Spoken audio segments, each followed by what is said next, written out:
Past me, what are you doing? Oh, hey man, I'm just chilling out, max and relaxing, all cool over here. Oh my god, dude, you are so white, it hurts. Sorry. Anyways, I'm playing Wind Waker, but you see, I'm trolling my time. Oh yeah? Why is that? Well, you say I like Zelda and all, but I just wish I wasn't bound to wait for them at home instead of just being able to, play them on the go. You know there are handheld Zelda games, right? Oh yeah, I forgot. I should play one of them. Well, you know what, that's great, but with my one-minded mind, I say that they're all lackluster and pale in comparison to the Zelda games on consoles. Hold on, let me stand up for a second. How could you say something so unbiased? You know what? I'm gonna prove you wrong. I'm gonna make a top 5 best Zelda handheld games of all time, and then you'll see. Oh, yeah, right. There ain't a single good thing about those games, baby. Yeah, I'll tell you one thing they're good for. Getting me away from you. Wake me up! Wake me up inside! Wake up! Ever since it started in 1986, the Legend of Zelda series has become better and better with each entry in the series. Each new entry has changed the series in one way or another. However, through its life, Zelda has always been remembered for the entries that were released on console. Not a whole lot of people really talk about the games that were released on handheld consoles, which can be a bit understandable because Zelda games have always been known for their big and diverse worlds to adventure in, and implementing that into a handheld wouldn't really be the same. But that doesn't mean they're terrible or anything. In fact, some of the handheld Zelda games are actually really fun and engaging. So today I decided, why not just do a top 5 best Zelda handheld games of all time. However, the only rule for this is no remakes. So that means no Ocarina of Time 3D and no Majora's Mask 3. And you know what? No Hyrule Warriors Legends. It may technically be a different game, but you know it's my list and I can do whatever I want. Have you ever been playing Zelda and thought to yourself, hey, what if this was like TF2? Not the fast-paced, well-made, and better than Overwatch because it takes actual skill gameplay. Excuse me. I believe that I just heard someone talking shit about Overwatch. You don't do that, and if you do, you're getting the belt. Oh jeez, it's the internet. Oh, what's this you got here? It smells like different opinions. No, thank you. Right, I forgot. You can't make fun of Overwatch on the internet. I have been the cause of all the world's problems for the past 20 years. Anyways, I mean the actually important part of TF2, the fashion. At number 5 is Triforce Heroes. Now, I actually haven't played this game much ever since it came out, and honestly, it actually does have a pretty cool premise. Taking out a dungeon with 2 of your buddies while at the same time acting like goofs and wearing weird costumes that actually spice up the gameplay. Since the costumes were the main gimmick of the game, it actually is done rather well because you're recommended to use them for more replayability. Also, I have to ask, where is Purple Link? Is he not fashionable enough for this game?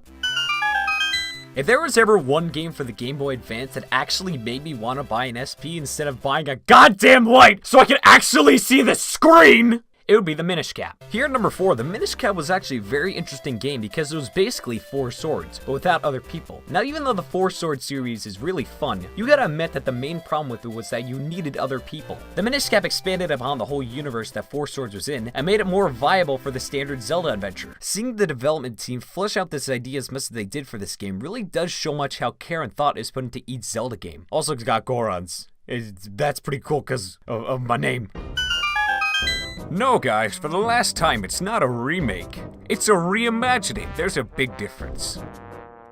Alright, we'll pitch it, but only if we can use this reimagining crap for other games we have in the future that are basically just remakes. At number 3 is A Link Between Worlds. Now, even though this game may have looked a little bit exactly like A Link to the Past when it was first shown off, this game takes the entire concept of A Link to the Past and alters it with new ideas like the item rentals, the ammo bar, and the drawing version of Link. With all these new mechanics, it allowed Link Between Worlds to stand out as its very unique game, and also completely changed the standard formula that most Zelda games had before it.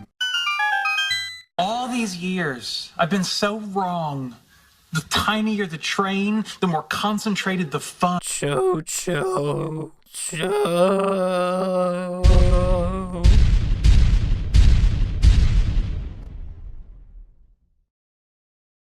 Hey, you know what's really fun? When Zelda games create new transportations around the world it takes place in. You know, like Epona, the Lost Wings, boat, and trains?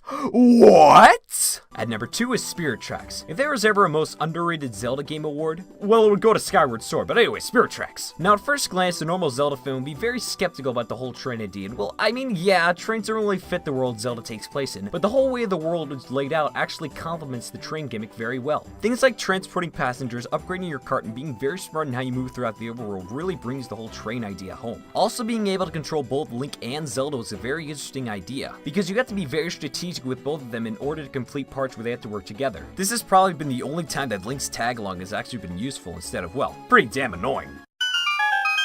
I'm gonna go sail on my little boat while there's thunderstorm going on. Oh God! Am I dead? Is that you, God? Have ascended up down to the mall in the sky? Am I gonna go finally be reunited with my... Oh, he's awake. Have you ever played a game that you love so much that you simply can't go on with life without telling people how great it is? Well, that game for me is Link's Awakening. But why though? Well, there are a bunch of reasons. One reason is the world it takes place in. Instead of taking place in Hyrule, it's set in Koholint Island, where things you normally don't see in Zelda games are. Like 2D platforming areas, Mario enemies, and of course, the Rock's Feather that doesn't really do much except for letting Link jump. I never thought I'd see this before. It's beautiful!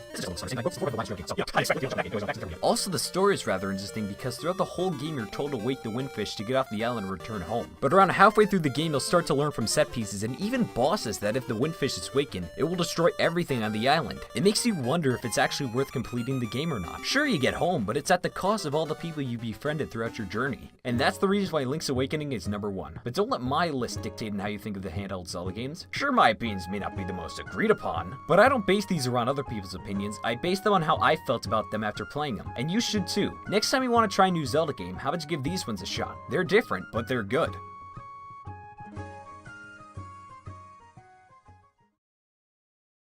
So, did you learn anything from this?